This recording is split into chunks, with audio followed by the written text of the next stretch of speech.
a lot of you are here because either you are a current trustee, maybe your child's going to be a trustee soon, or when you pass away, or there's incapacity at the moment and you're acting as a trustee. What are the next steps after someone passes away? What, if anything, needs to be done with that trust? Is it automatic? Do I need to go to court? Who do I need to contact?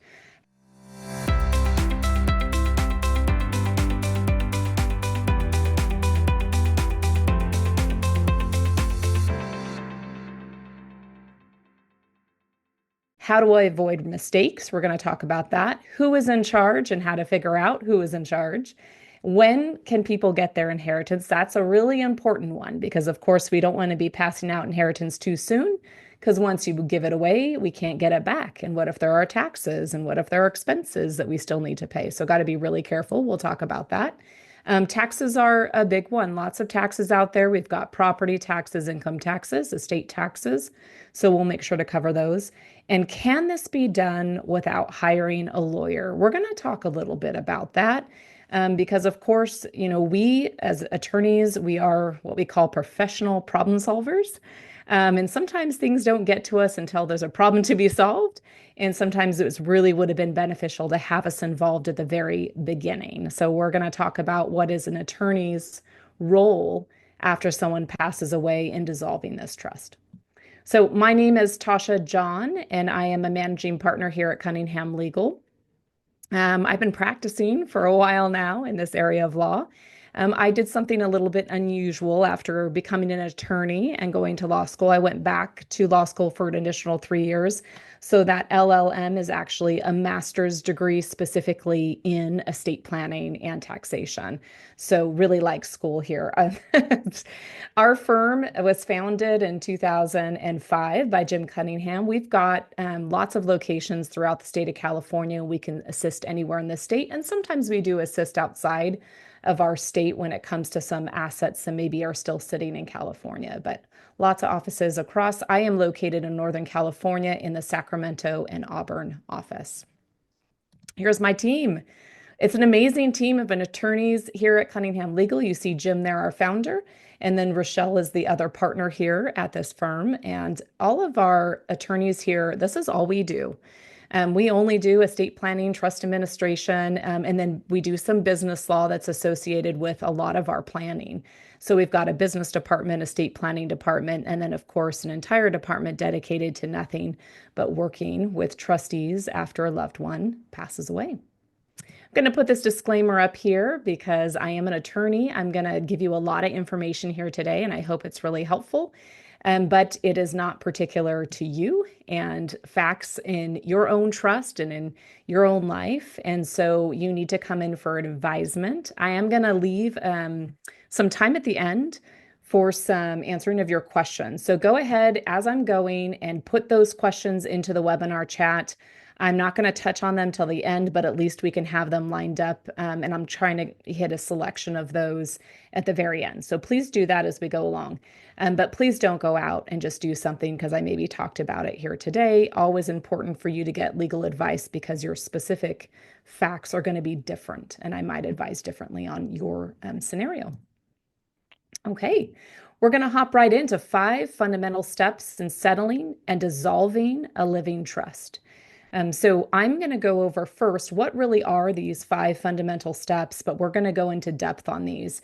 Now, these 5 steps aren't something in the probate code or that like everyone has to do. And a lot of times they cross, right? We might be working on one while working on the other. But I'm going to identify each one and we'll go through it. So first is identifying the terms of the trust. Super important. And I know, and so did, whoever created the trust, that maybe you're not an attorney if you're the trustee that's next in line. So trusts aren't always easy to read, okay?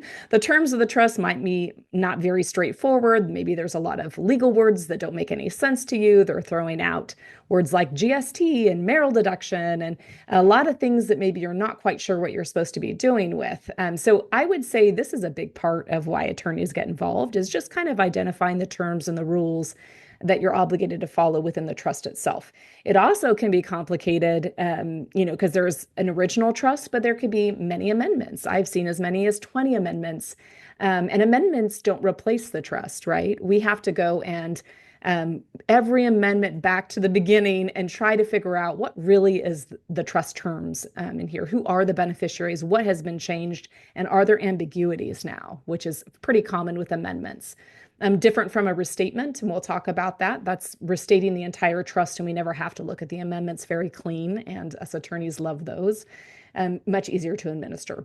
Identifying the trustee. So the trustee is that manager of the trust who's going to step forward once the creator is incapacitated or has passed away, and we're ready to settle up and possibly dissolve this trust.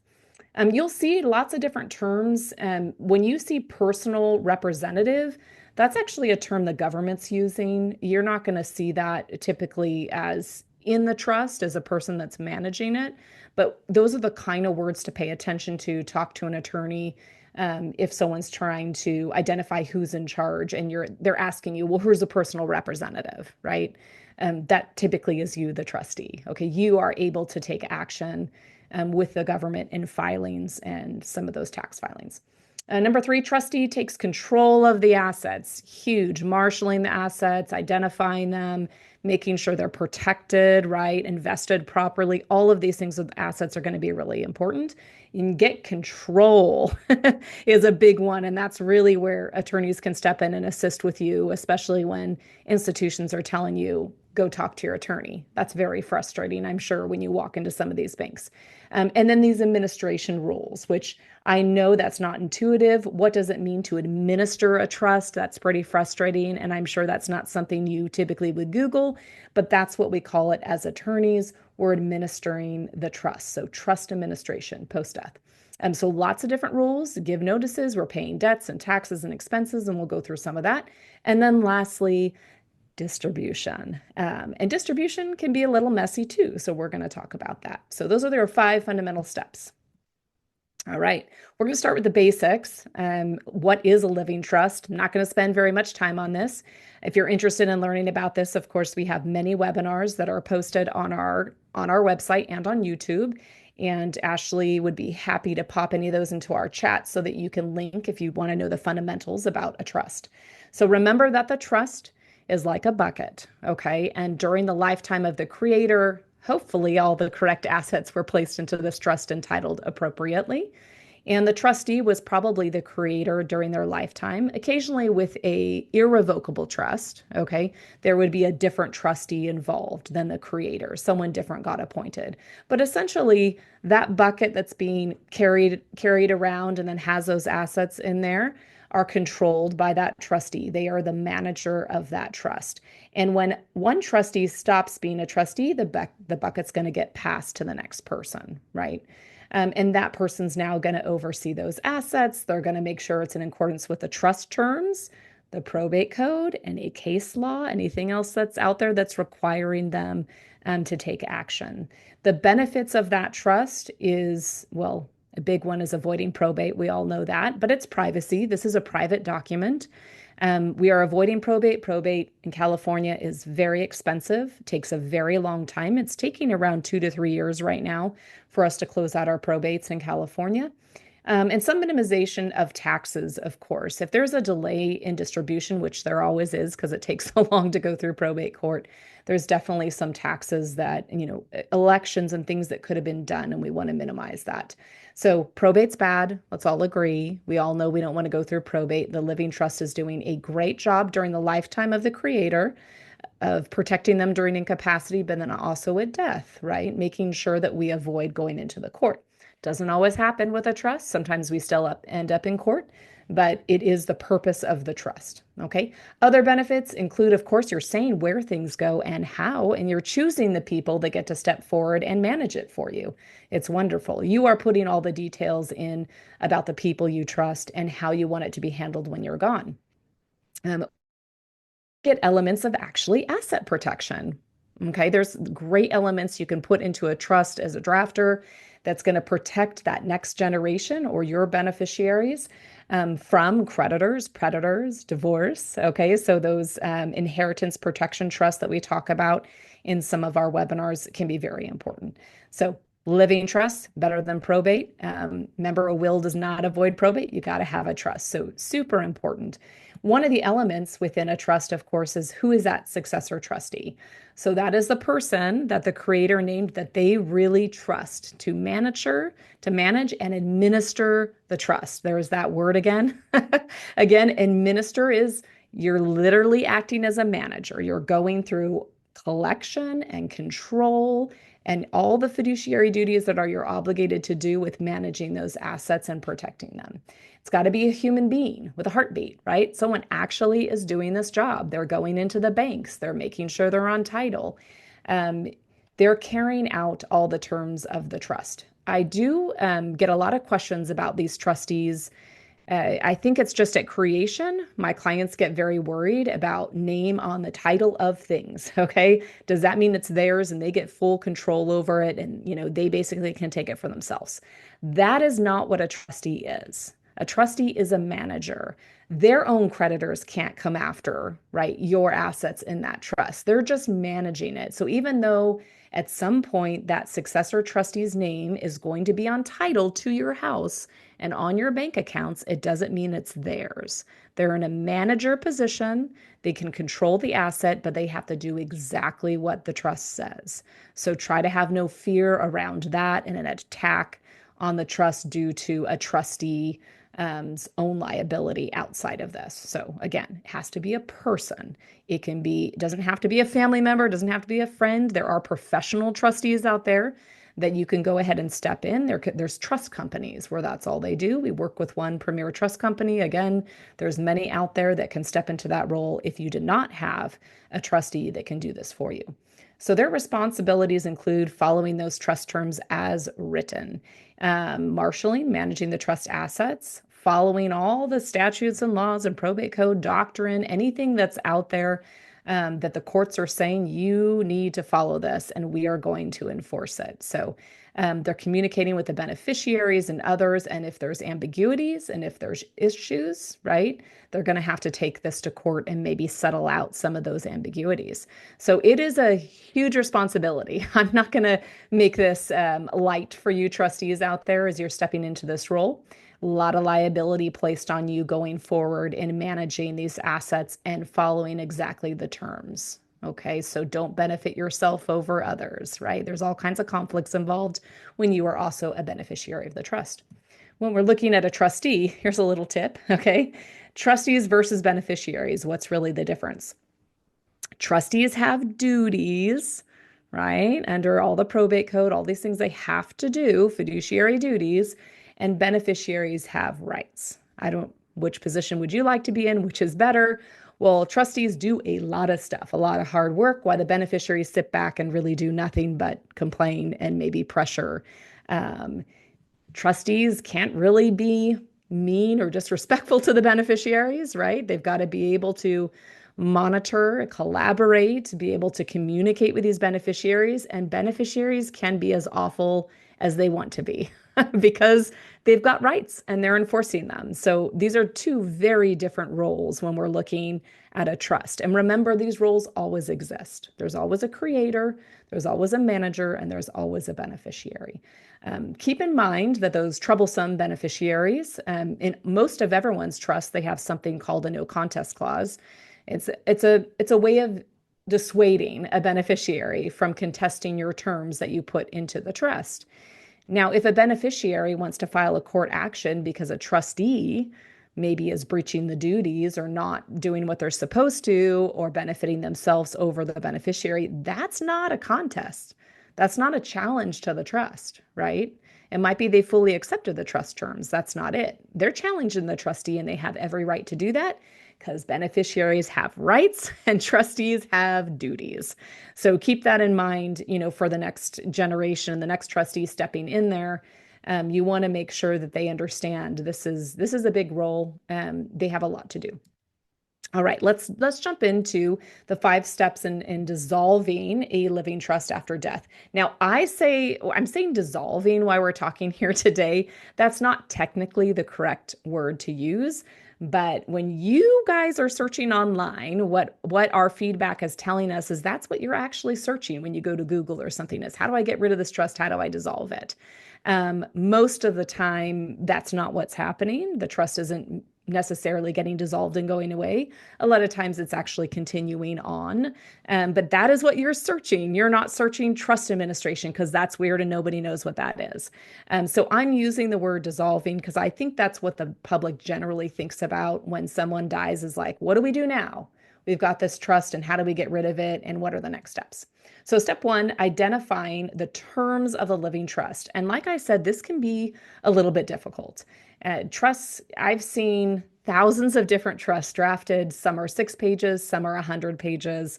And they're not always easy to read. They're not always very clear. And sometimes they're hidden with ambiguities or a little sentence somewhere in the back that really, if read and someone caught, changes everything. So I would say a living trust that was created during like the lifetime of a person, typically during their life, remember, they could have changed it. They can make amendments, they can do restatements. There's going to be lots of rules in that trust of when they're allowed to change it and not change it.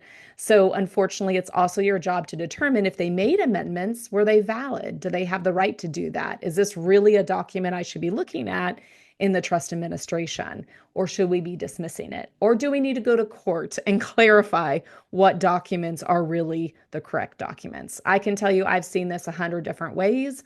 I saw someone try to make an amendment on their own, but they listed it as a will. Okay, a will is not an amendment to a trust. And unfortunately, they got rid of my beautiful pour over will to grab outside assets to avoid probate and put it into the trust, meaning I had a bunch of assets now I had to take through probate. So people do funny things when they're not working with attorneys, and this was definitely one of them that was a serious mistake by the creator of the trust during their lifetime. So when you're stepping into the trustee role, it can be very messy, even just looking at the document and saying which one applies and do they have the right to even make that change? All right, that's part of your duty as trustee, looking at those terms, looking at the documents, identifying what really controls. A declaration of trust is the typical trust that we see. It means that that creator, the grantor of that trust, was also probably the trustee during their lifetime. Oftentimes we see something more like a trust agreement. I'd say that's more common maybe with an irrevocable trust. It's more like a contract. Probably was not, the creator was not also the trustee. They handed over that position and it's an outside document during their lifetime. So there is kind of a difference in how documents are drafted. As I mentioned, the amendment versus restatement are treated really differently, right? We're going to talk a little bit about the requirements of notice that has to be given to beneficiaries and heirs. And one of those things with notice is giving a copy of all the documents that apply. Again, why it's so important to figure out what actually is valid and what applies. If there's been, multiple amendments, like here, Abel creates a living trust in 2010, looks like Abel amended it 2014, 18, 22, 24. And you're thinking, okay, so I'm guessing all of these amendments apply. When I give the notice, I have to give them not only the original, but every amendment that's applicable thereafter. Again, you need to figure out which ones are correct and could have been created. And then you're looking into what terms really control. And when I see this many amendments, I'm going to tell you there are so many times this ends up in court just to clear ambiguities and fix what was done in those amendments. So not typically my advice to do lots of amendments. It could be that a restatement was done. That's great. I mean, you need to know if there's a restatement that you don't necessarily have to look at all the past amendments and the original trust. That's a brand new document in itself. That's going to control. That's all we're going to be sending out with the notice. If we send the trust with the notice, again, we'll talk about that requirement. So in this example, Baker created a living trust in 2010. He did a bunch of amendments, but then executed a restatement. Okay, that cleared essentially everything prior. You see why restatements are so great and why attorneys like them. They're very clear. Now, you still want to make sure they had the power to do that restatement, okay? Because we don't want to challenge saying there was no power to do that. Because oftentimes with married couples and one passes away, it's not always the case that that survivor had the ability to restate the trust. So these are the kind of situations you're probably going to need an attorney to dive in and really determine whether there was power to do that in the first place and what really controls. So in step two, identifying the key players in the trust administration process. So again, the grantor is really important. We kind of need to identify that. We're probably using their social for a couple different things. This is just like attorneys. So many names for the same thing. So all these things mean the grantor or the creator of this trust. Grantor, settlor, trustor, donor, creator, founder, right? Like all of these things we see in different types of trusts. We see sometimes used more predominantly in a durable power of attorney, but any of these kinds of terms is meaning that creator of the trust. I would say widely used within the United States. You're going to see grantor a lot, settlor a lot, and trustor a lot. They're the same thing. Okay, they're the creator of the trust. But if you're looking at your trust or looking at a trust that you're administering, that's very common to use any of those three. Okay, who is the trustee? Well, this is also sometimes a really hard thing to determine. Even us as attorneys, when someone's coming in and saying they need a consult, right, to go through a trust administration, we're looking to see, well, do they have power? Are they the right person for us to be talking to? That can be a little messy to determine. The trust itself should state what happens, right, when the creator, the grantor, passes away and who it drops to. In this situation here, it's named, Charlie has named Delta as successor trustee, but what happens if Delta's deceased? When Charlie has passed away, who's the next trustee? And what if nobody's named? Is there another backup in the trust that's going to guide us of how we get the next trustee involved? And that is crucial, okay? Getting that person involved and taking those first steps. Otherwise, everything gets delayed. If you have to make a court petition in order to appoint a trustee, that's going to delay administration significantly. And it could mean like we're missing some tax elections and really important provisions in that trust. So like I say, if it's been a couple years, that's kind of a problem. We're going to have some issues, but we still need to get a trustee in place. Typically, that trustee, whoever that's going to be, appointed in the document by court, maybe a trust protector is getting involved because they sometimes have the power to get a trustee into place. A trust company, whoever it is that's the next trustee, it's going to be proved up using a certificate of trust. Now, this happens all the time. If you had no idea what to do when a loved one dies and you're the next trustee, you probably walked into the bank and said, I'm the next trustee. And they said, do you have a certificate of trust? And you said, what's that? And they said, go see your attorney. So they don't typically create those for you. They really want you to go to an attorney. You know why? Because they don't want the liability of reading the document and telling you who the trustee is. You can see it can get very messy. What if this person's passed away? What if this person has dementia? How do we get a letter stating that? How do we remove this person? What if this person wants to decline? Like, they don't want any part in that. They want you to go to an attorney, figure out who the trustee is, and write them proof with a certificate of trust to come back and say, here's the history. These people were trustee and they are deceased. This person's dead, was named a successor. This person declined. Here's a copy of their declination. I am the next person, right? I mean, it's got to go through historical data. So it can get a little messy. And that is why they're telling you, go talk to your attorney. I will say this as well. Many institutions will ask for like, well, who's a personal representative, or do you have letters? So if you hear a bank or institution ask you that, we need letters, what they're asking for has to do with probate. And you're not going through probate if you have a trust. It's just what they're commonly used to. Remember, they're not attorneys. They don't work in this area. They're just the person behind the counter at the bank. And all they know is that's what I'm supposed to ask. Bring me letters. That is something through probate court that would be initiated by the judge, giving an executor under a will the appointment to now have the correct letters to take action and control the assets. We don't use letters if we have a trust. That's why we have a trust. We are trying to avoid that. So that gets really confusing too. They come in and they say to me, "Hey, my bank is saying I need letters." And I'm like, "I know, they always ask that. That's not the right thing. We need to do a certificate of trust." Okay? So those are the kind of things that are going to come out that you're just not going to understand what they're asking for. And now hopefully you do, and you know to go to your attorney and get these things kind of settled. So all these things, what if they don't want to act? What is really their role? Sometimes the trustee wants to know, what is my role if I step forward, right? Maybe I don't want to do this. I often have people decline. Remember, this is a nomination and people's lives change, by the time a grantor passes away, and they don't have to act, and they might be going through their own health issues, and they don't want to step forward. Maybe they moved out of the country, out of the state, and it's just not convenient for them to step into that role. So those are the kinds of things that you can deal with in identifying who is the trustee. The next one would be, what about the beneficiary? So remember, we talked about all these little pieces in the trust: grantor, trustee, identification of trust terms, who are the beneficiaries.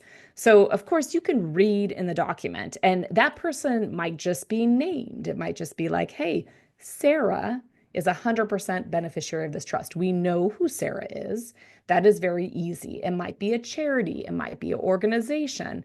Sometimes I just created a trust where I created a foundation as the beneficiary, meaning that's going to need an attorney. Like, we're setting up a foundation now, at the death, and that's how we're essentially going to take the next steps. So, but that's going to be named in the trust, and you're going to know who the people are. And sometimes the name's not in there at all. It'll just say, generally, the grantor's issue. That's a funny word, okay?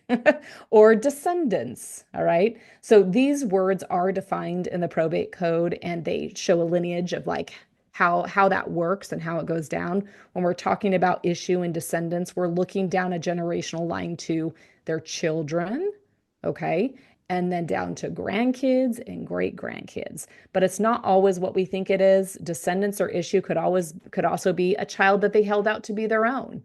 Maybe they weren't adopted, right? Or maybe it is an adopted child or a grandchild that got adopted by that parent as now one of your descendants. So identifying the beneficiaries and down the chain when they're not specifically identified, that can be a little messy too. We often see a combination of both, where we're going to have people specifically named, but if they predeceased, maybe meaning passed away before the creator of the trust, then the trust typically tells us where it's going to go. That would be a very well drafted trust. And so if Sarah is passed away and the trust says it goes to her issue, we know it's going down to her children. And then there's lots of different words in there, like per capita, by generation, by representation. All these words mean different things, actually. So that is something you might want to consult with an attorney on, and how really is that distributed down to those issue? And what if those children, one of them is deceased? Does it go down to their kids or back to the other kids of Sarah? So all those things are all in the language of the trust and can get a little messy. And then what if Sarah fails to survive? So she's alive when, let's say, her parent has passed away, but she passes away like a month later. Like, what do we do with that at that point, right? And again, really relying on the trust terms and the probate code as to where that goes next, okay? And whether or not essentially it has vested depends on the trust terms. If the trust has said she has to survive by this amount of days before it vests, okay, then it's going to drop down to where the trust says. If it's vested, then it's more likely her estate's going to control that, and it's probably, if it's not planned for in the trust, it could potentially go through probate if Sarah doesn't have her own estate plan. So lots of different things to consider, especially if a beneficiary is known to be ill when someone passes away. We probably want to take some precautions, have them assign that interest to avoid probate in case they have survived that survivorship period. So a lot of things have to be discussed when you identify those beneficiaries.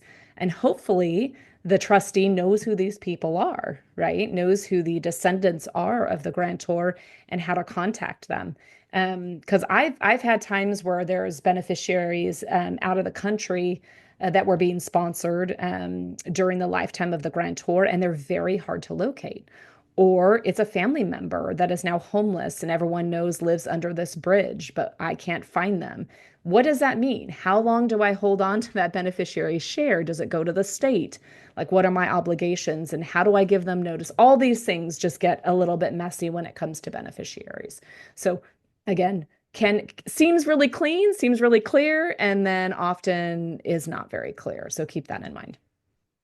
Um, okay, so inventory of the trust assets. This is a big part of the trustee's job, marshaling, managing those assets, identifying what is actually titled in the trust. And this is just something that for some reason lacks clarity when people create a trust. So I'm going to tell you, and I want you to remember this.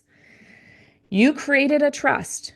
You probably listed a bunch of assets on the schedule on the back. That does not mean they're in the trust, period. Funding the trust means retitling. It helps. It helps if it's on the schedule, but we're probably going to probate court to get it into the trust because you didn't title it correctly. So there is definitely some kind of misperception out there that just, yes, of course it's in my trust. It's listed on the back and I created the trust and it was known they existed. Okay, we have backup plans for those type of assets, but it's so important to really be looking at how are assets titled? How is each account titled? Is it in the trust? Are you added on there as a co-signer or are you a joint owner? Does it have a beneficiary on it? So when we meet with clients, the inventory is key to so much more. It lets us know what are our next steps? Do we have to go to court? Do we need a different kind of declaration? How do we collect the assets? Generally, we don't want to go to probate. We want them all in the trust, right? So that's the goal. But you got to start with identifying what is actually titled in the trust, okay? And that means in the trustee's name, and it's got the trust name and usually the date. A trust always tells you how to title things. So you're looking for those assets, pulling the statements. Don't just rely on how things are. They have like little names at your bank and you've made up like AKAs. That's not what I'm talking about. Get a statement of the trustees need to get statements from date of death forward and look on that statement. It'll tell you how it's titled. And then you're identifying assets that should be in the trust, but they're not. There's that big funding issue. Unfortunately, a little bit too common if people aren't checking in with their attorneys every 3 to 5 years, making sure everything still works and they've changed their assets and how are things titled. So these assets that are sitting outside the trust but should have been in there, could they be subject to probate? Yes, right? We could go to court for those. There are different backup mechanisms to pour things to your trust, like your pour over will that says, leave everything to my trust. The schedule of assets help with that. A general assignment helps with that. Are they a guarantee? No. And every county is very different about how flexible they want to be in looking at those documents and determining, yes, the intent of the creator was for all these things to be in the trust. Okay, so this can get a little messy looking at the things that should have been there but aren't. How do we get them in there, or are we doing a full probate petition to essentially collect it? Typical assets that you would see owned by the trust, bank accounts. Okay, I say what about cash? Because I have a lot of clients that hide cash. I mean, I'm not throwing out names, but I'm just saying people hide cash. So yes, that's a trust asset. Don't be divvying that out. That's supposed to be collected through the pour over will and is an asset of the trust. So, and you have an obligation of the trustee not to be taking that for yourself. That is illegal. Okay. Don't be sticking that money in your pocket. That is trust money. If it's cash under a mattress or in the rafters, or you find it laying around the house, that cash is part of what the beneficiaries are, it's their inheritance. So you cannot take that cash. It's part of the trust. Safety deposit boxes sometimes titled in the trust and sometimes not, but we're going to try to get to those assets if we can. Control can sometimes be an issue. Investment accounts, yes, big brokerage accounts and things, those should be titled in the trust. Stocks, bonds, mutual funds, absolutely. Have to be really careful with all of those things. Real estate, key, all real property in California needs to be titled in the trust. Now, I know there might be some joint ownership out there or tenants in common. Maybe they only own 5% of a piece of property. It should be, if it's a tenant in common, it should be titled in the name of the trust. Again, if you own title as a joint tenant, that could be a little bit different because it's just going to pass outside the trust to the other person that owns it and might not be a trust asset because title will control. But really, typically, real estate's all going to be titled in the trust or in the entity, like an LLC or something. If there is an LLC or entity out there, you can see typically those membership interests are owned by your trust. We don't want the LLC interest going through a probate or even a petition with the court to get it into the trust. So really important during a planning stage to make sure that membership interest is appropriately directed.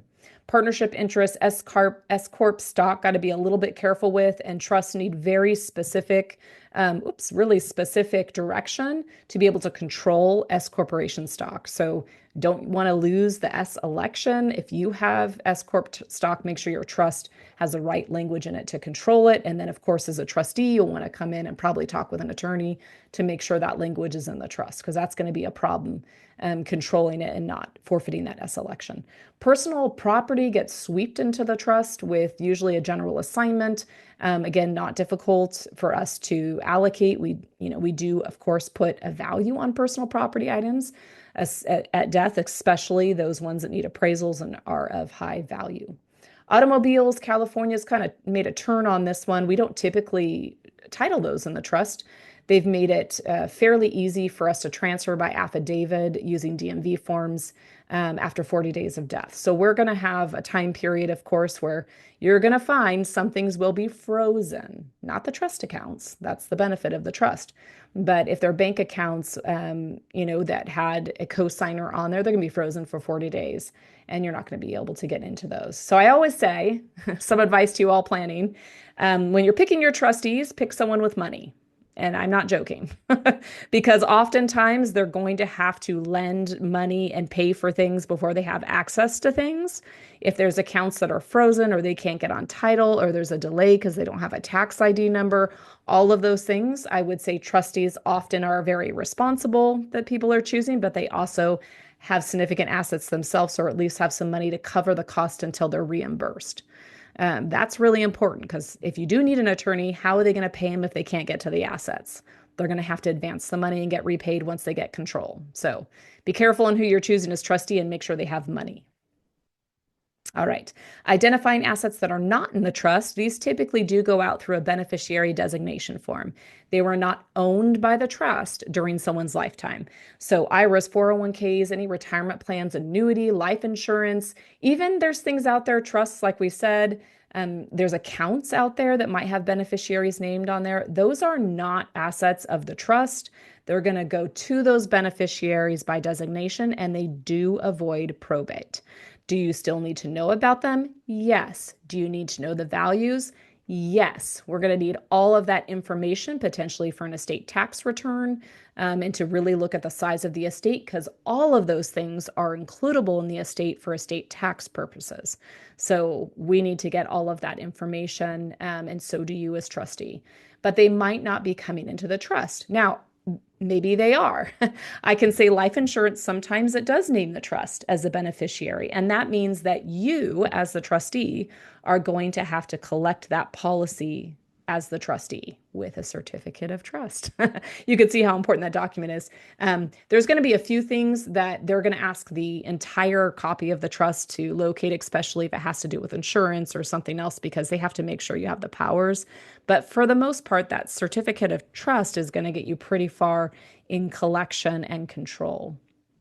Although these, like this is just reminding you, although these assets are passing outside of the trust, they still count. And I think that many people don't understand that these life insurance policies that pay out like 6 million or some huge figure that we weren't even thinking about, during your lifetime, that is includable in your estate and can be subject to estate tax. Now, currently your federal estate tax exemption, meaning your death coupon, I call it, but the amount you're allowed to die with tax-free federally is very high. It's 13.99 million per person. That number fluctuates all the time.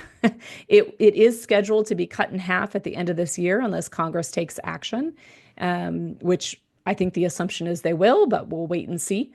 But this number, it constantly changes, right? It's not that long ago, it was 5 million or 1 million. And so This is a really big deal.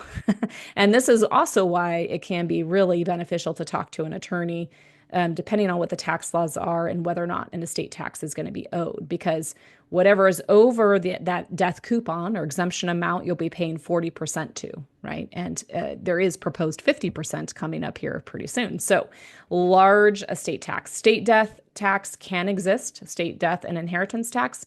California is very unusual that we don't have one, and there's your only tax benefit of living in California.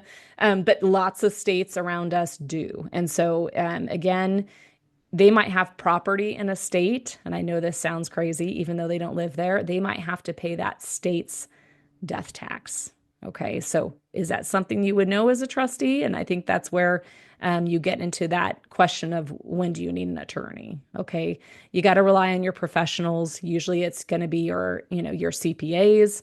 It's going to be the financial advisor, and usually it's your estate planning attorney that's helping you with the administration. So lots of things to think about when they own a lot of property outside the state of California, and making those changes, getting control and knowing what taxes are paid.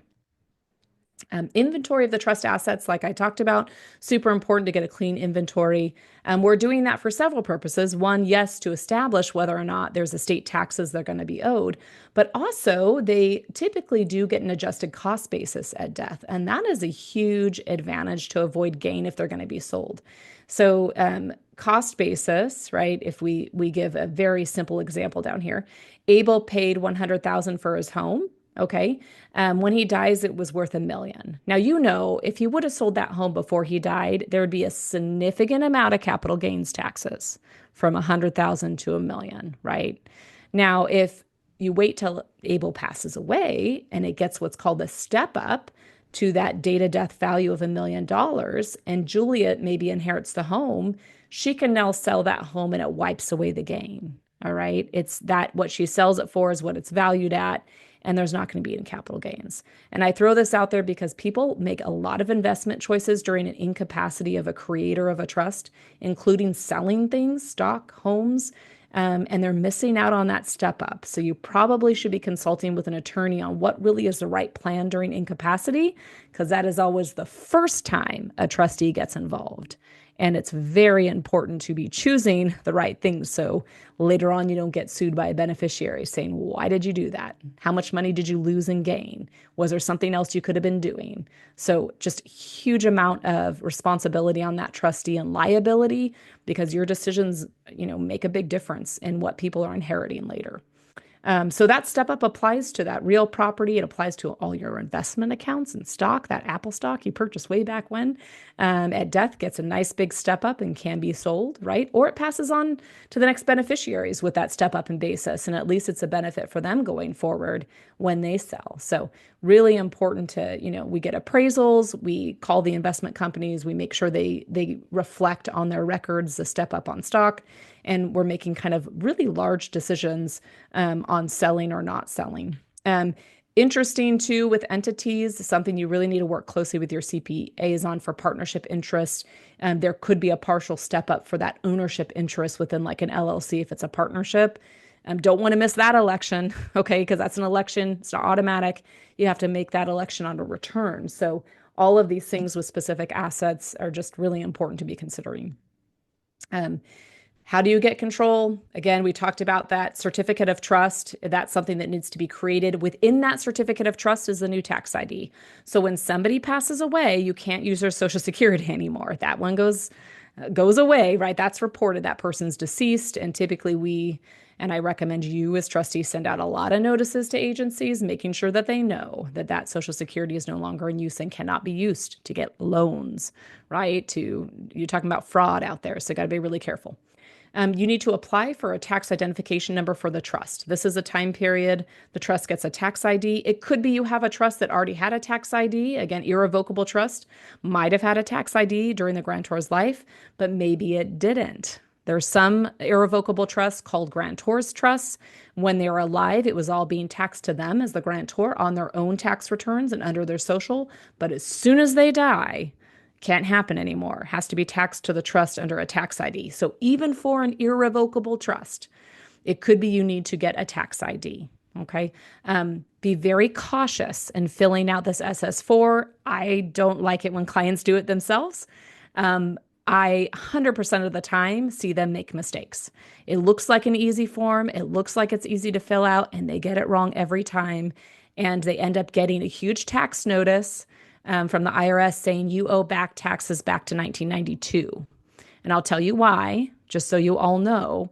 On that SS4, it asks you for the creation, like when did this get created? And people keep putting in the creation date of the trust. That's not when this tax ID is getting created. It's the date of death. So now you put in 1992 when the trust was created, and they say, oh, really? You got to show me all, then you haven't paid taxes for how many years? You owe us back taxes. And you end up going into this audit with the IRS, and it's a disaster. So again, really cautious filling out SS4s on your own. And now I've told you one big tip. Be very careful on that SS4. It's number 11 on Form SS4 where it says date business started or acquired. That's not typically going to be the date the trust was created. It's going to be date of death. So be very careful. You got to be careful about what social you use, how you're titling it. Again, I see mistakes left and right. They put it in the estate of instead of the trustee's name. I mean, it's just a mess. So I caution you greatly on the SS4 because it is a lot to get a hold of the IRS and make any changes. So be very careful with this. So again, trust is irrevocable. Who can get that? Anyone can get an SS4. This is not a secret. I'm just telling you 100% of the time, it's a mistake. So be careful. Use a CPA, use a lawyer if you're going to do it. I've given you caution, and you better be really careful. Get only one. Wow. Yeah, don't get multiple. And that's a problem because now we have multiple reportings. We got to somehow cancel one. Can't ever cancel a tax ID, right? This is the problem. So just, you got to be really careful and being able to get that next step. You can't move forward till you get a tax ID. You just can't. And just like you can't move forward till you get that death certificate. Those are crucial steps kind of in taking control, changing those accounts over into that tax ID instead of, the creator social, crucial in moving forward and getting control. All right, how many death certificates should you get? General rule you'll hear everybody say is 10. I know with really small estates, that's very expensive. I would say count how many pieces of real property there are in the estate. That's probably how many you need, plus a couple more. We have to send in original death certificates for real property. You will get them back, but not in time to do the next one. So we need an original per real property, and you're probably going to need a few originals. Certain institutions ask for them. Typically, a copy does okay for like bank accounts and things. And of course, it's attached to the certificate of trust as a copy and it's accepted. But real property is a big one. We definitely need one per piece of real property and then throw a couple more on, at least maybe 5 additional ones. So it's a small estate. You've got no real property. You probably don't need to buy 10. Okay. That's a lot of money. So if you don't know, call an attorney. You can call into, our firm, ask for, a 15-minute call with someone, see if you need help moving forward. But again, you don't want to overspend either. I get that. All right. What are kind of the first steps in administration with a trustee? A formal written notice has to be sent to the beneficiaries under Probate Code 16061.7. And you'll see attorneys, we say this number all the time. We all know it's a notice. It goes out to the beneficiaries named in the document and the legal heirs. Okay, it says within 60 days of grantor's death. I can't tell you how many times that is broken because many people don't come in within 60 days of a grantor's death. Regardless, the notice has to go out. It goes by mail. Okay, and there's very specific wording that needs to be in this notice. It's just not like, hey, someone died, here's your notice. Probate code is very specific of what has to go into that notice in 16061.7. I will say that in documents that are, specifically disinheriting someone or they're naming someone, those people get notice too. So in drafting, you want to be a little bit careful about who you're naming in those documents. If they never would have gotten notice to begin with, maybe you want to rethink how you're naming them in that document so we don't give them notice.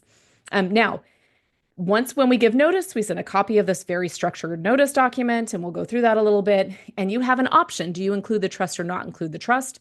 Again, the point of this, of the 120 days, is that after the 120 days expires, which is what the notice is telling them, you have 120 days to contest this trust. And once those 120 days have expired, they can't do a court action to contest. So it cuts off their rights to a challenge. It's a huge piece of, your protection. Do not be making distributions before the 120 days. That's very risky. So you're waiting the 120 to make sure that no one's going to contest or bring an action in court to basically enforce their rights. So you got to be very careful with that. Now, whether you give the trust or not is kind of a big choice.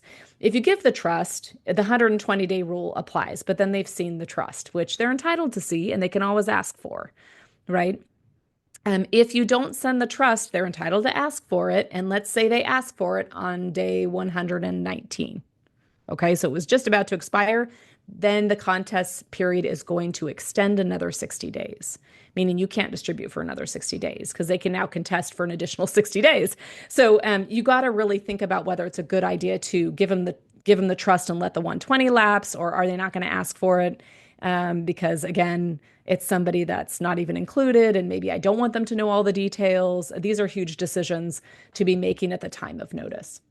So typically, again, these are served by U.S. mail to the last known address. That gets a little fishy sometimes when, again, I've had beneficiaries that are homeless and doing some investigations. Sometimes we do hire investigators to determine last known address. So this can get a little bit difficult. The notification requirements are very specific in that 16061.7. Again, you're all going to have that memorized. You got to identify the settlor, the creator, again, the grantor, the trustor, all means the same thing. And the date of when the trust was created, the name and address and telephone of the trustee. Did you hear that? Name, address, telephone of the trustee. So if you thought you were keeping your private information private, those beneficiaries get to know where you live. Okay, so I mean, that's something you probably want to talk to those creators about right now, but that's what happens. They get to know who's in charge and where they live and what's their phone number. And then it also gives the address of where the trust is administered. If you have an attorney involved, it's typically their office, and they usually call that number and contact that address. But they do need to know the trustees' whereabouts and where they are located. This notice recipient is entitled to receive a copy of the terms of the trust, and you have to tell them that, okay? And then there's a huge warning on that official notice from the probate code, and it has to be not less than 10-point and boldface type, exactly these words, straight from the probate code. If it's a 9-point font, is it valid? No. Okay. If it's not bold, is it valid? No. You see the problem? So you got to do it. California, I'm sure every state's probably a little funky this way, but you got to do it just the way the probate court says, or it doesn't count. And when does that 120 end? It didn't, because you never gave proper notice. So you can see that's going to be an issue. All right. Typically with real property, we say realty, real property. An affidavit of death has to be filed. That's why we need those original death certificates, taking the trustee off title. Putting the successor trustee on title so they have rights, can control it, can put it for sale. They have to be able to have control.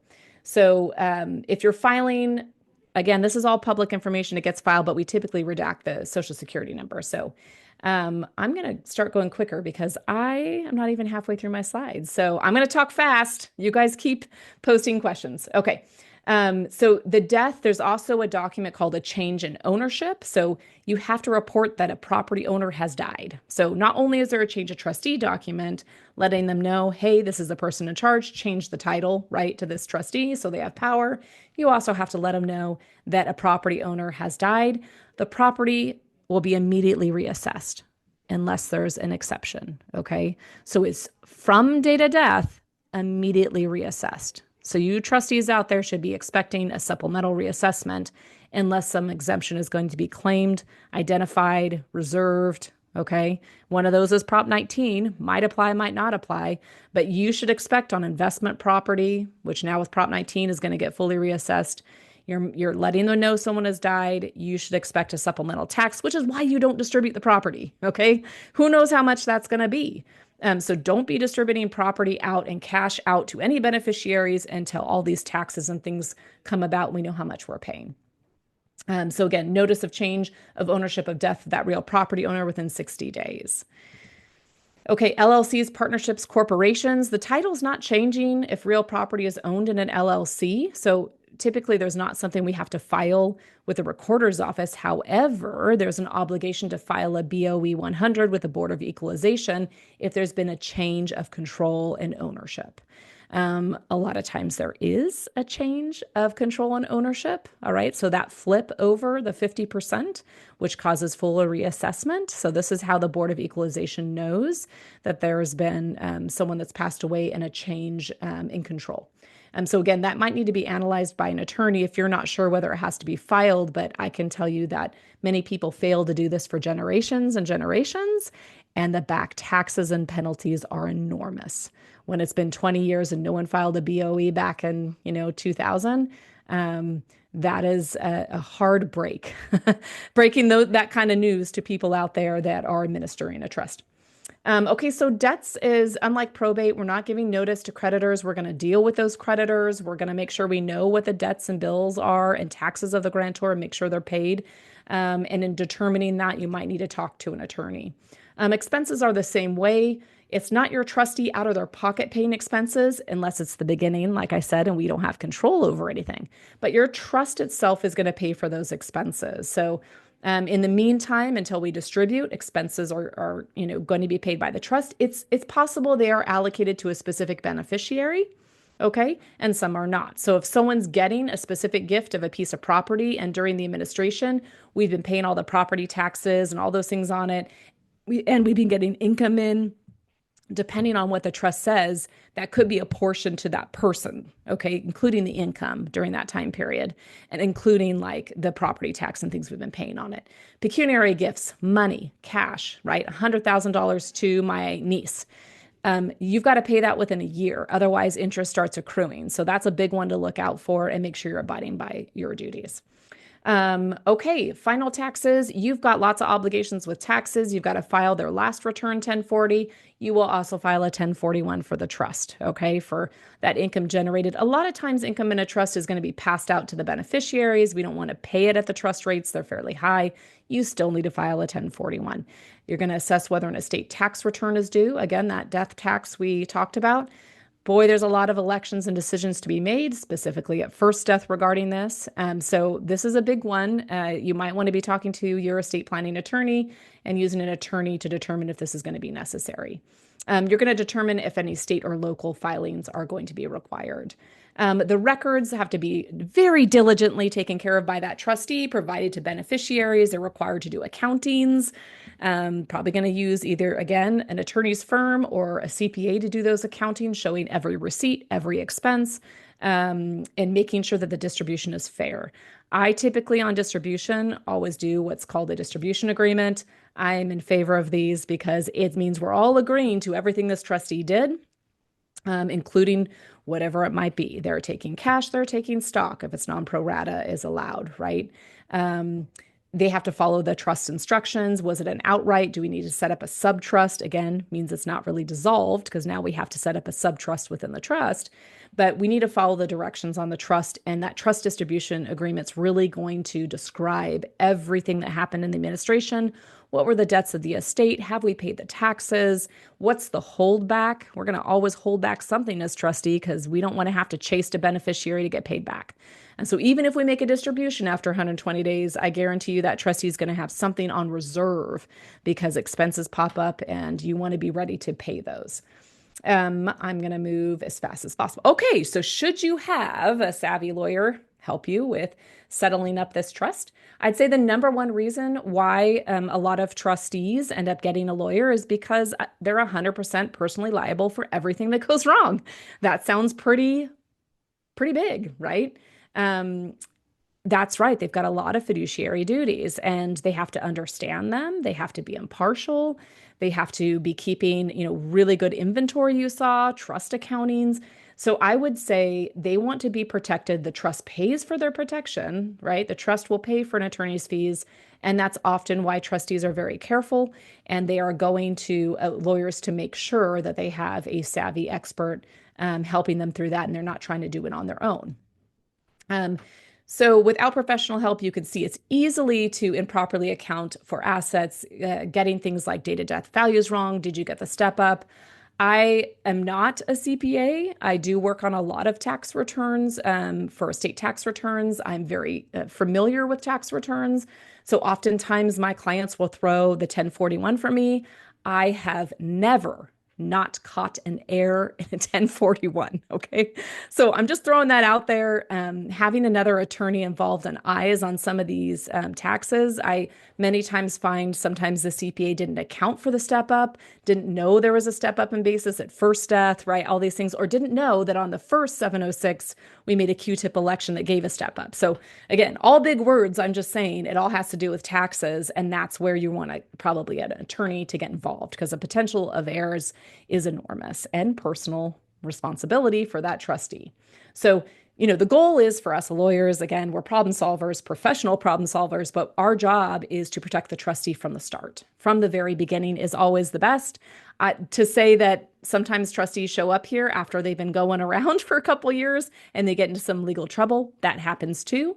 But I would say generally better to be helping you from the start to make sure we're protecting you. Most trustees work with a specialized law firm that has the experience in being able to do this and is very knowledgeable in this area. Is court action necessary? Sometimes, yes. Then you're definitely going to get an attorney involved. And we talked about a lot of different scenarios where that could happen. So we might have to file a petition with the court. We might have to take a look at those assets sitting outside the trust, and we might have to actually go into a court action. So what does that lawyer do for you? I mean, you just saw that analyzing the trust can be super difficult. Like, who's the trustee? What's the beneficiary? How are they taking it? How do I create that subtrust? Determining appropriate values, looking over consulting with all of those professionals and CPAs, making sure it's accurate reporting. We're helping identify those debts, make sure creditors are dealt with. And I've got lots of different advisement on that. Validation of claims coming in, looking at all the expenses. And again, that holdback, advising on that holdback. Taxes, I know it's a big one, and there's lots of different strategies that might have been implemented at first death if it's a married couple. There should have been a lot of exemptions claimed. Portability is a big one. That's that ability to port someone's death coupon, okay, their estate tax coupon to the surviving spouse during their lifetime. And so we want to know whether that has taken place at first death, whether it should have. Do we still have time to file? So there are a lot of tax considerations at first and second death. And then, of course, there's Proposition 19. So hopefully you're familiar with this. It really changed the way we can pass property down to the next generation. It's a highly specialized practice area of law. At death, we have this trigger of reassessment. Is there an exemption? Do they qualify under Prop 19? And if they do we claim it in the appropriate amount of time? What are our next steps? Maybe it's been too long. And is there some way to retroactively go back and claim it because it's a stale administration? Stale meaning it's been like 5 years, 10 years, and people are just now getting around to maybe administering it. So you could really miss out if you don't make these proper elections, and you get reassessed on some of these properties. You can see it's just a huge difference. Okay. Before death, maybe the creator was only paying, $2,600 a year. After death, it gets fully reassessed and we've climbed and we're up to over $8,000 a year. So it can be very significant when a property gets reassessed and did it get missed? Okay. Did that property fall under the old rules and not the new rules? Like being able to assess that, I think definitely will require some specialization from an attorney.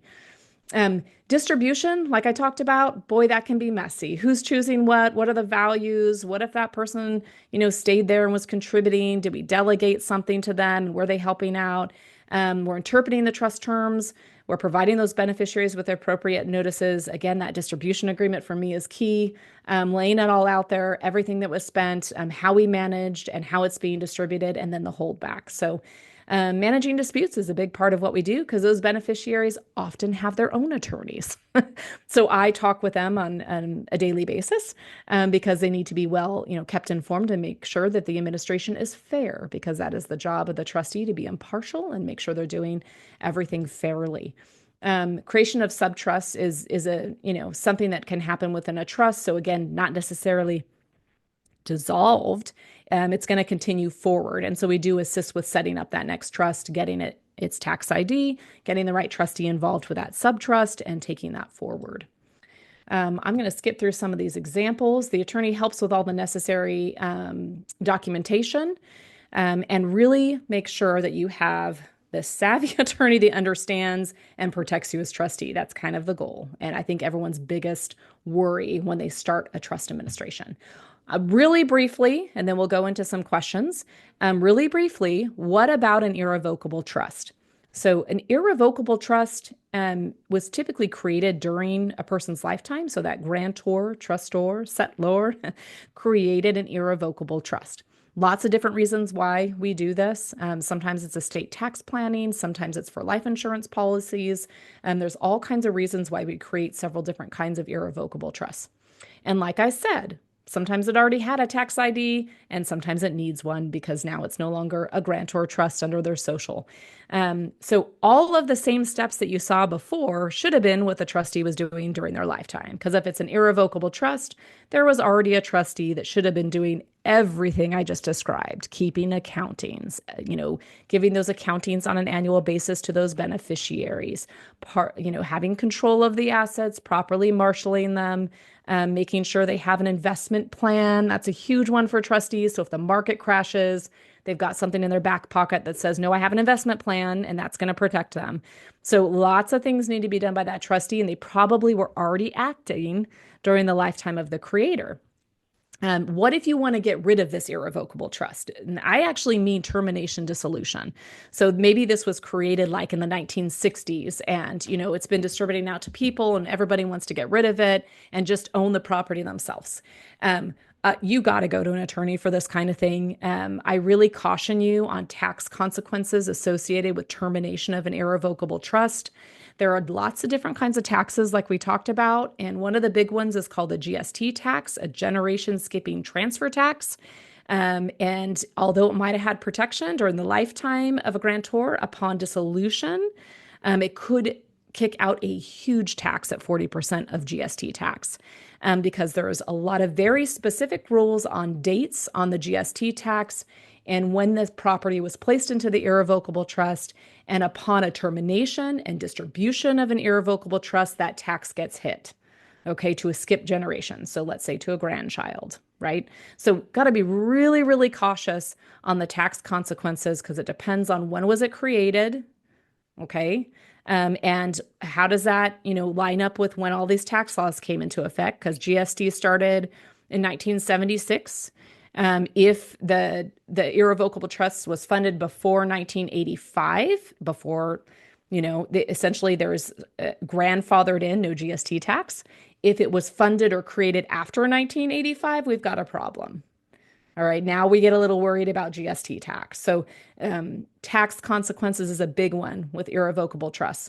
And so that is just something I just want to say, lots of different kinds of irrevocable trusts. Maybe the one that you're dealing with is not the same, but we got to be really careful when we terminate those or dissolve them. Okay, well, that is going to conclude. I just want to say here are some of our offices within Northern California and Southern California. Of course, if you're nowhere near these offices, we can still assist you. If it's a trust administration and you feel very overwhelmed right now, I understand that. You might want to give our office a call. We do get you to a client specialist that can talk to you with 15 minutes and just determine, can we help you? Do you want to go forward with an appointment? Where kind of are you sitting in the administration process? She's happy to field those calls and set you up with the appropriate attorney for a consultation. So like I said, if you're not sure, call in and talk to our client specialist on that. I'm happy to assist you. You can subscribe to our YouTube channel. Again, it'll keep you updated as to all of our different webinars that we're doing. And you can go to our website and you can access past webinars and get a lot of information through our website at CunninghamLegal.com or on YouTube. You can watch our YouTube channel. Would love it if you like and subscribe. That helps us. That helps you. It helps get the word out. I'm going to move into questions. I went a little bit over, and I'm so sorry about that. I'm going to open this up and see if you have questions. You can drop them into the chat.